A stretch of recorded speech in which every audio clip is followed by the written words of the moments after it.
ओम शांति। आज 5 फरवरी 2025 के बाबा के अनमोल मधुर महावाक्य सुनेंगे।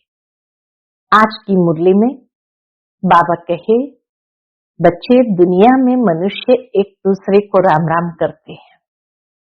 यहाँ तुम बच्चों को ये सब बातें करने की आवश्यकता नहीं है। क्यों?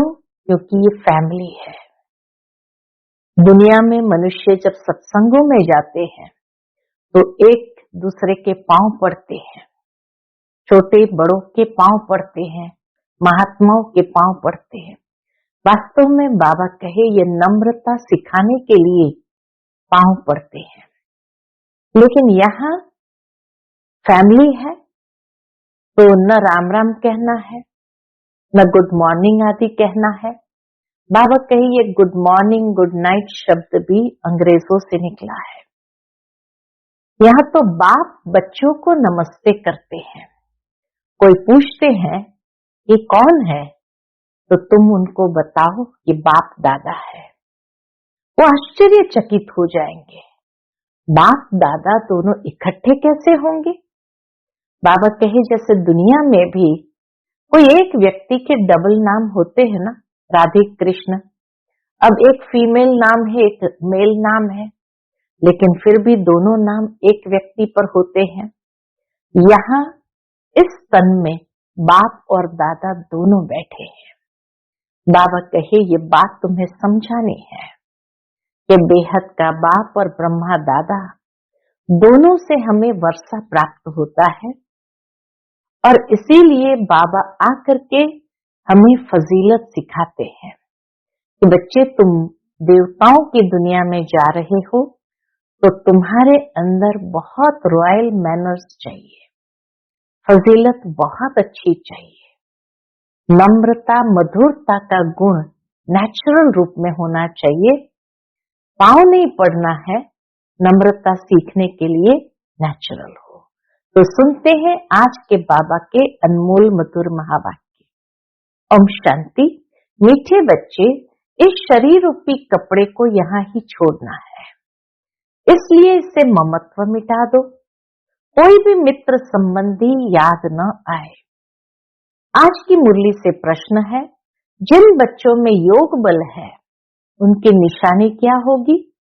उत्तर, उन्हें किसी भी बात में थोड़ा भी धक्का नहीं आएगा, कहां भी लगाव नहीं होगा। समझो आज किसी ने शरीर छोड़ा तो दुख नहीं हो सकता, क्योंकि जानते हैं इनका ड्रामा में इतना ही पार्ट था। आत्मा एक शरीर छोड़ जाए दूसरा शरीर लेगी। ओम शांति। ये ज्ञान बड़ा गुप्त है, इसमें नमस्ते भी नहीं करनी पड़ती। दुनिया में नमस्ते अथवा राम राम आदि कहते हैं, यहाँ ये सब बातें चल नहीं सकती। क्यों? क्योंकि यह एक फैमिली है। फैमिली में एक दो को नमस्ते व गुड मॉर्निंग करे इतना शोभता नहीं है।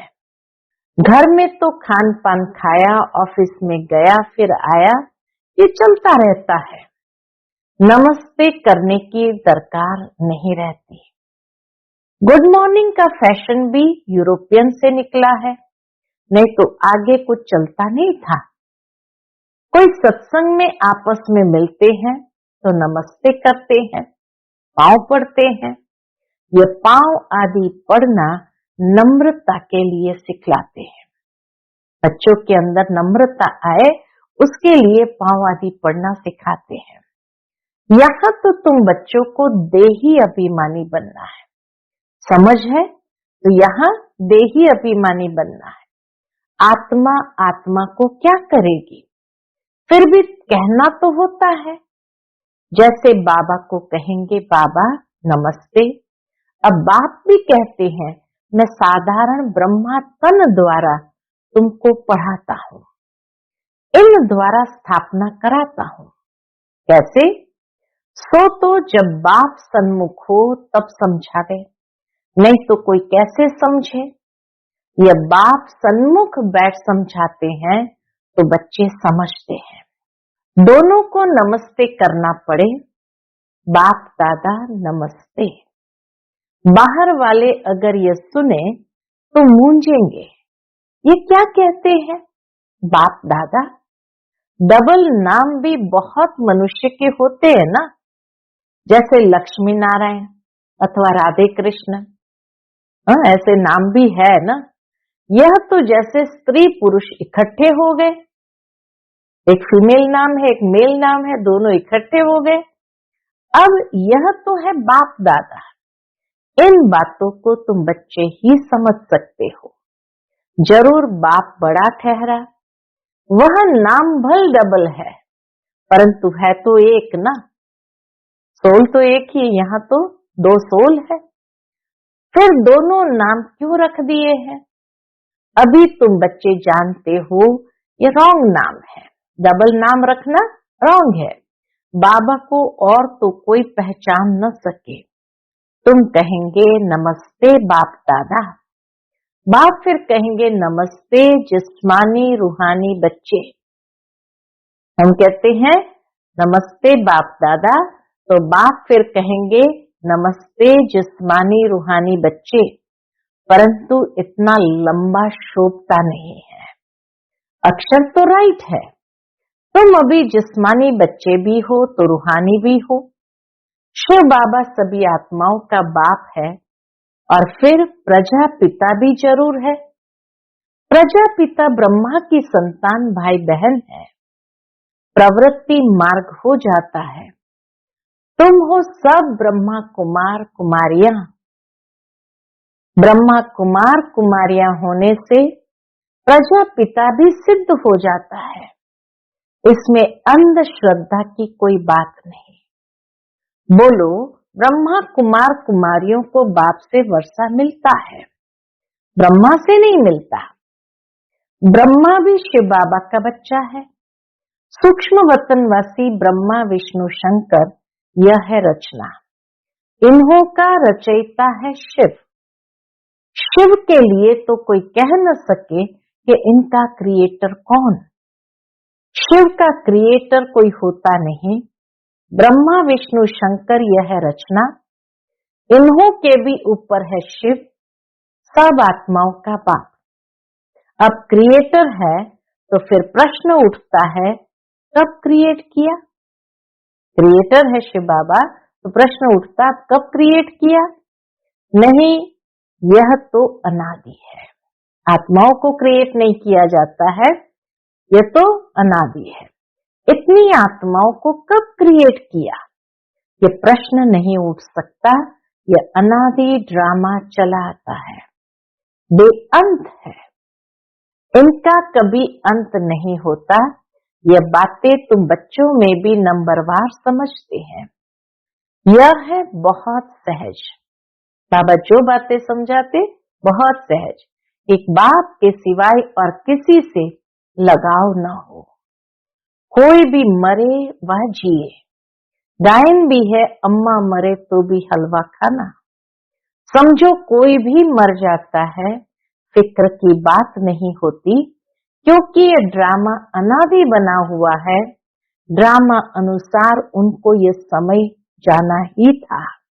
बाबा कहे ये समझ है कि ड्रामा अनुसार उनको इस समय जाना ही था, इसमें कर ही क्या सकते हैं।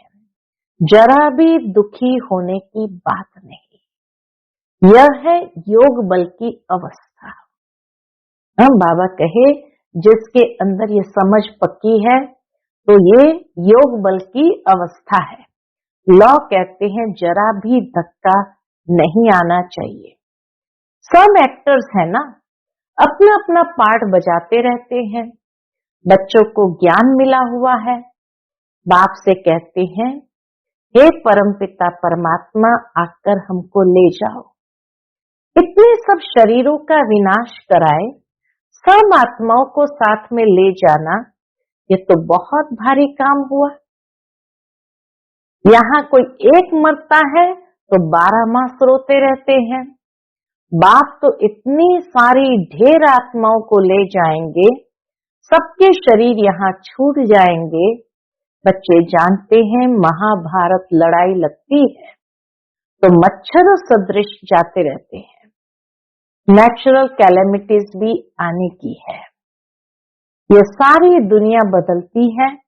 अभी देखो इंग्लैंड, रशिया आदि कितने बड़े बड़े हैं, इतने बड़े बड़े देश है।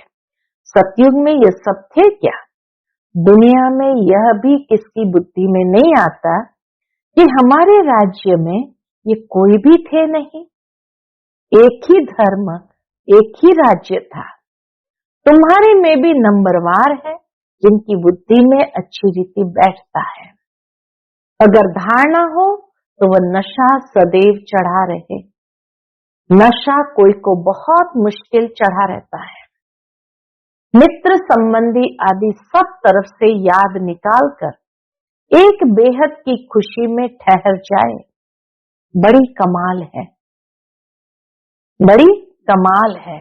हाँ, यह भी अंत में होगा। पिछाड़ी में ही कर्मातीत अवस्था को पा लेते हैं। शरीर से भी भान टूट जाता है। बस अभी हम जाते हैं, यह जैसे कॉमन हो जाएगा। जैसे नाटक वाले पार्ट बजाए फिर जाते हैं घर। यह 1.5 रूपी कपड़ा तो तुमको यहाँ ही छोड़ना है। यह कपड़े यहाँ ही लेते हैं, यहाँ ही छोड़ते हैं। ये सब नई बातें तुम्हारी बुद्धि में है और किसकी बुद्धि में है नहीं।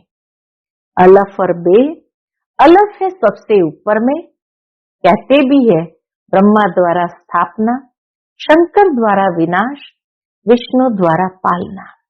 अच्छा, बाकी शिव का काम क्या है? ऊंचते ऊंच शिव बाबा को कोई भी जानते नहीं, कह देते वह तो सर्वव्यापी है। यह सब उनके ही रूप है।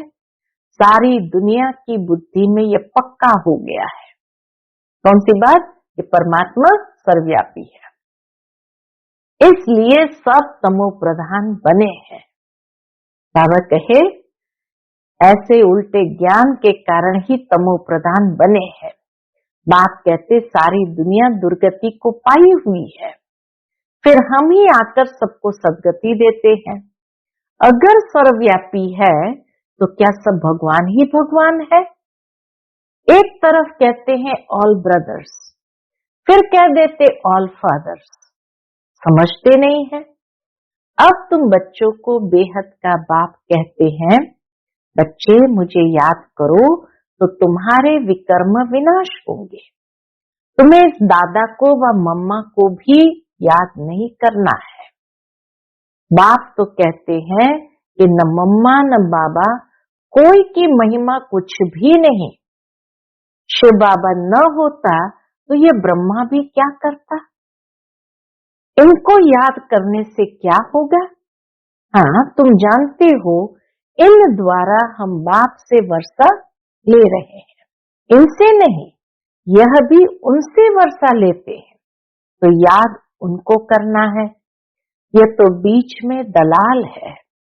बच्चे और बच्ची की सगाई होती है, तब याद तो एक दूसरे को करेंगे ना। शादी कराने वाला तो बीच में दलाल ठहरा। इन द्वारा बाप तुम आत्माओं की सगाई अपने साथ कराते हैं। इसलिए गायन भी है, सतगुरु मिला दलाल के रूप में। सतगुरु कोई दलाल नहीं है, सतगुरु दलाल नहीं है, लेकिन सतगुरु से मिलाया किसने? दलाल ने। सतगुरु तो निराकार है, बल गुरु ब्रह्मा गुरु विष्णु कहते हैं, परंतु वह कोई गुरु है नहीं। सतगुरु एक बाप ही है जो सर्व की सदगति करते हैं। बाप ने तुमको सिखाया है, तब तुम औरों को भी रास्ता बताते हो और सबको कहते हो कि देखते हुए भी नहीं देखो। बुद्धि शिव बाबा से लगी रहे। इन आंखों से जो कुछ देखते हो कब्र दाखिल होना है। याद एक बाप को करना है, न कि इनको। बुद्धि कहती है इनसे थोड़ी वर्षा मिलेगा। वर्षा तो बाप से मिलना है, जाना भी बाप के पास है। स्टूडेंट को थोड़ी याद करेंगे, स्टूडेंट तो टीचर को याद करेंगे ना। स्कूल में जो तीखे बच्चे होते हैं वह फिर औरों को भी उठाने की कोशिश करते हैं। बाप भी कहते हैं एक दो को ऊंचा उठाने की कोशिश करो, परंतु तकदीर में नहीं है तो पुरुषार्थ भी नहीं करते हैं, थोड़े में ही राजी हो जाते हैं। समझाना चाहिए, प्रदर्शनी में बहुत आते हैं, बहुतों को समझाने से उन्नति बहुत होती है। निमंत्रण देकर मंगाते हैं तो बड़े बड़े समझदार आदमी आते हैं, बिगर निमंत्रण से तो कई प्रकार के लोग आ जाते हैं, क्या क्या उल्टा सुल्टा बकते रहते हैं। रॉयल मनुष्य की चाल चलन भी रॉयल होती है। रॉयल आदमी रॉयल्टी से अंदर घुसेंगे, चलन में भी बहुत फर्क रहता है, उसमें चलने की बोलने की कोई फजीलत नहीं रहती। जो रॉयल नहीं होते उसमें चलने की बोलने की कोई फजीलत नहीं रहती। मेले में तो सभी प्रकार के आ जाते हैं, इसको मना नहीं की जाती है, इसलिए कहाँ भी प्रदर्शनी में निमंत्रण कार्ड पर मंगाएंगे तो रॉयल अच्छे अच्छे लोग आएंगे, फिर वह औरों को भी जाकर सुनाएंगे। कभी फीमेल्स का प्रोग्राम रखो तो सिर्फ फीमेल्स ही आकर देखें, क्योंकि कहाँ कहाँ फीमेल्स बहुत पर्दे नशीन होती है, तो सिर्फ फीमेल्स का ही प्रोग्राम हो, मेल कोई भी ना आए। बाबा ने समझाया है, पहले पहले तुमको यह समझाना है। क्या समझाएंगे कि शिव बाबा निराकार है। शिव बाबा और प्रजापिता ब्रह्मा दोनों बाबा हुए, दोनों एक रस तो हो न सके। जो दोनों बाबाओं से वर्षा मिले, वर्षा दादे का या बाप का मिलेगा। दादे की मिल्कियत पर हक होता है, दादे की मिल्कियत पर हक लगता है। बल कैसे भी कपूत बच्चा होगा तो भी दादे का वर्षा मिल जाएगा। यह यहाँ का कायदा है, समझते भी है। इनको पैसा मिलने से 1 वर्ष के अंदर उड़ा देंगे, लेकिन गवर्नमेंट के लॉ ऐसे हैं जो देना पड़ता है। गवर्नमेंट कुछ कर नहीं सकती है, बाबा तो अनुभवी है। बाबा को हर प्रकार का अनुभव था। एक राजा का बच्चा था, 1 करोड़ रुपया 12 मास में खत्म कर दिया। ऐसे भी होते हैं। शिव बाबा तो नहीं कहेंगे कि हमने देखा है, यह दादा कहते हैं हमने बहुत ऐसे मिसाल देखे हैं। यह दुनिया तो बड़ी गंदी है, यह है ही पुरानी दुनिया, पुराना घर। पुराने घर को हमेशा तोड़ना होता है। इन लक्ष्मी नारायण के राजाई घर देखो कैसे फर्स्ट क्लास है। अभी तुम बाप द्वारा समझ रहे हो और तुम भी नर से नारायण बनते हो। यह है ही सत्यनारायण की कथा। यह भी तुम बच्चे ही समझते हो। तुम्हारे में भी पूरे फ्लावर्स अभी बने नहीं हैं। फ्लावर के पूरा खिला हुआ फूल फ्लावर्स बने नहीं है। इसमें रॉयल्टी बड़ी अच्छी चाहिए। तुम उन्नति को दिन प्रतिदिन पाते रहते हो और फ्लावर्स बनते जाते हो, खिला हुआ फूल बनते जाते हो। तुम बच्चे प्यार से कहते हो बाप दादा। यह भी तुम्हारी नई भाषा है जो मनुष्य की समझ में नहीं आ सकती। समझो, बाबा कहाँ भी जाए तो बच्चे कहेंगे बाप दादा नमस्ते। बाप रिस्पॉन्ड देंगे रूहानी जिस्मानी बच्चों को नमस्ते।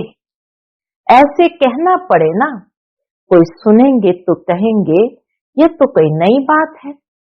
कोई सुनेंगे तो क्या कहेंगे, ये तो कोई नई बात है। बाप दादा इकट्ठे कैसे कहते हैं? बाप और दादा दोनों एक कभी होते हैं क्या? नाम भी दोनों के अलग है। शिव बाबा ब्रह्मा दादा, तुम इन दोनों के बच्चे हो। तुम जानते हो इनके अंदर शिव बाबा बैठा है, हम बाप दादा के बच्चे हैं। यह भी बुद्धि में याद रहे तो खुशी का पारा चढ़ा रहे। और ड्रामा पर भी पक्का रहना है। समझो कोई ने शरीर छोड़ा, जाकर दूसरा पार्ट बजाएंगे। हर एक आत्मा को अविनाशी पार्ट मिला हुआ है, इसमें कुछ भी ख्याल होने की दरकार नहीं। उनको दूसरा पार्ट जाए बजाना है, वापस तो बुला नहीं सकते। ड्रामा है ना, इसमें रोने की कोई बात नहीं। ऐसी अवस्था वाले ही निर्मोही राजा जाकर बनते हैं। सतयुग में सब निर्मोही होते हैं। यहाँ कोई मरता है तो कितना रोते हैं। बाप को पा लिया तो फिर रोने की दरकार ही नहीं। बाबा कितना अच्छा रास्ता बताते हैं। कन्याओं के लिए तो बहुत अच्छा है। बाप फालतू पैसे खर्च करें और तुम जाकर नर्क में पड़ो, इससे तो बोलो हम इन पैसों से रूहानी यूनिवर्सिटी कम हॉस्पिटल खोलेंगे, बहुतों का कल्याण करेंगे, तो तुम्हारा भी पुण्य हमारा भी पुण्य हो जाएगा। बच्चे खुद भी उत्साह में रहने वाले हो कि हम भारत को स्वर्ग बनाने के लिए तन मन धन सब खर्च करेंगे। इतना नशा रहना चाहिए। देना हो तो दो, न देना हो तो न दो। तुम अपना कल्याण और बहुतों का कल्याण करने नहीं चाहते हो। इतनी मस्ती होनी चाहिए। खास कुमारियों को तो बहुत खड़ा होना चाहिए। बाबा कहे मस्ती में रहो तो खड़ा होना चाहिए। अच्छा, मीठे मीठे सिकिलते बच्चों प्रति माता पिता बाप दादा का याद प्यार और गुड मॉर्निंग। रूहानी बाप की रूहानी बच्चों को नमस्ते। हम सब रूहानी बच्चों की रूहानी माता पिता बाप दादा को याद प्यार, गुड मॉर्निंग और नमस्ते नमस्ते। शुक्रिया बाबा, शुक्रिया। आज की मुरली से धारणा के लिए मुख्य सार है। पहली पॉइंट, अपनी चाल चलन बहुत रॉयल रखनी है, बहुत फजीलत से बातचीत करनी है, नम्रता का गुण धारण करना है। दूसरी पॉइंट, इन आंखों से जो कुछ दिखाई देता है ये सब कब्र दाखिल होना है, इसलिए इसको देखते भी नहीं देखना है। एक शिव बाबा को ही याद करना है, किसी देहधारी को नहीं। आज का बाप दादा का मधुर वरदान हम बच्चों के प्रति है, मास्टर ज्ञान सागर बन, गुड़ियों का खेल समाप्त करने वाले स्मृति सुसमर्थ स्वरूप भव। मास्टर ज्ञान सागर बन, गुड़ियों का खेल समाप्त करने वाले स्मृति सुसमर्थ स्वरूप भव। जैसे भक्ति मार्ग में मूर्ति बनाकर पूजा आदि करते हैं, फिर उन्हें डुबो देते हैं, तो आप उसे गुड़ियों की पूजा कहते हो। ऐसे आपके सामने भी जब कोई निर्जीव असार बातें, ईर्ष्या, अनुमान, आवेश आदि की आती है और आप उनका विस्तार कर अनुभव करते या कराते हो कि यही सत्य है, तो यह भी जैसे उनमें प्राण भर देते हैं। फिर उन्हें ज्ञान सागर बाप की याद से बीती सो बीती कर स्वोन्नति की लहरों में डुबोते भी हो, लेकिन इसमें भी टाइम तो वेस्ट जाता है ना। इसलिए पहले से ही मास्टर ज्ञान सागर बन, स्मृति सो समर्थी भव के वरदान से इन गुड़ियों के खेल को समाप्त करो। आज का स्लोगन है, जो समय पर सहयोगी बनते हैं उन्हें एक का पदम गुना फल मिल जाता है। जो समय पर सहयोगी बनते हैं उन्हें एक का पदम गुना फल मिल जाता है। अच्छा, ओम शांति।